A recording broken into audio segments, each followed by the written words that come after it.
السلام علیکم۔ امید ہے آپ سب کہہ رہا عافیت سے ہوں گے۔ تو آئیے آج کی آیت شروع کرتے ہیں۔ بسم اللہ الرحمن الرحیم ولا تتمنوا ما فضل الله به بعضكم على بعض للرجال نصيب مما اكتسبوا وللنساء نصيب مما اكتسبوا واسألوا الله من فضله ان اللہ کان بكل شيء علیما۔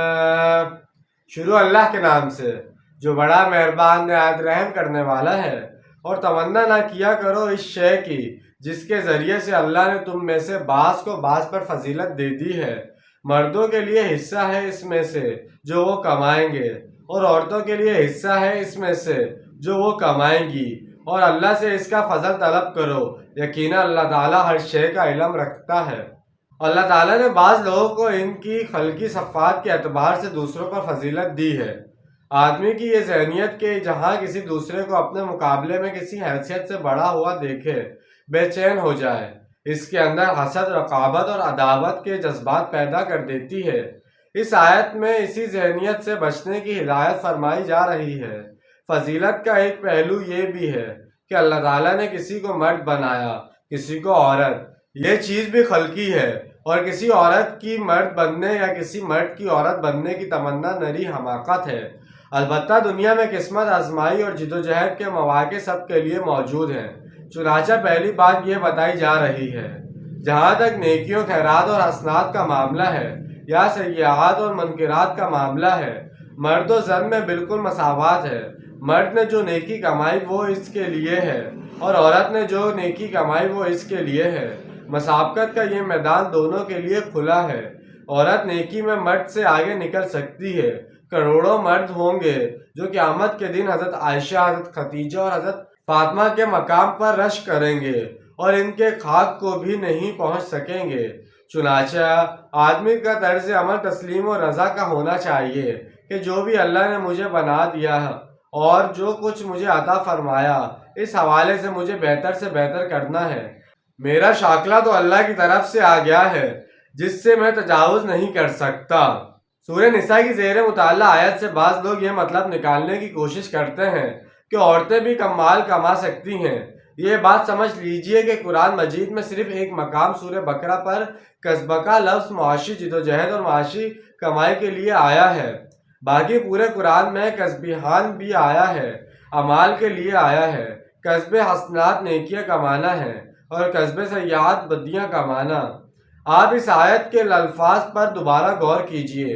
مردوں کے لیے حصہ ہے اس میں سے جو انہوں نے کمایا، اور عورتوں کے لیے حصہ ہے اس میں سے جو انہوں نے کمایا۔ تو کیا ایک عورت کی تنخواہ اگر 10,000 ہے تو اسے اس میں سے 5,000 ملے گی؟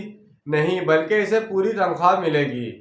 لہٰذا اس آیت میں کسبہ کا اطلاق دنیاوی کمائی پر نہیں کیا جا سکتا۔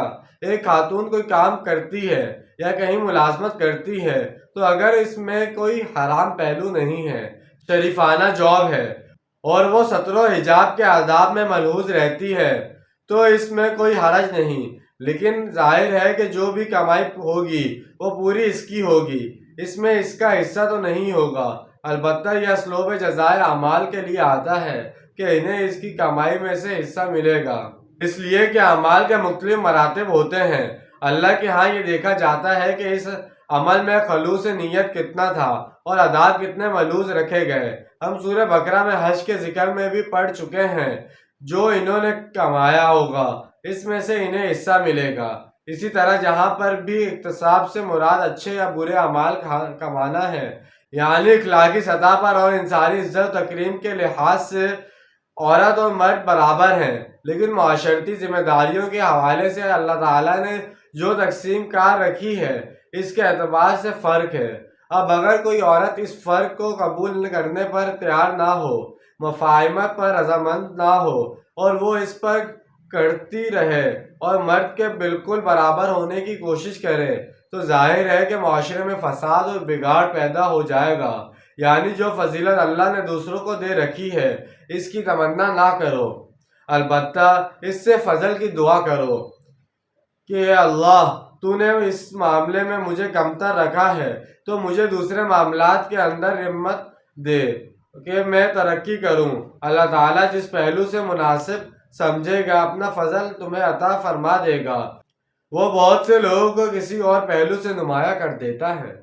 تو جیسے کہ آج ہم نے ایک آیت کا ترجمہ و تفسیر بیان کی ہے، امید ہے آپ کو سمجھ میں آیا ہوگا، پسند آیا ہوگا۔ ملتے ہیں اگلی ویڈیو میں۔ اپنا ڈھیر سارا خیال رکھیے گا اور اپنے سے زیادہ دوسروں کا خیال رکھیے گا، اور ہمیں بھی اپنی دعاؤں میں یاد رکھیے گا۔ جب تک کے لیے اللہ حافظ، فی امان اللہ۔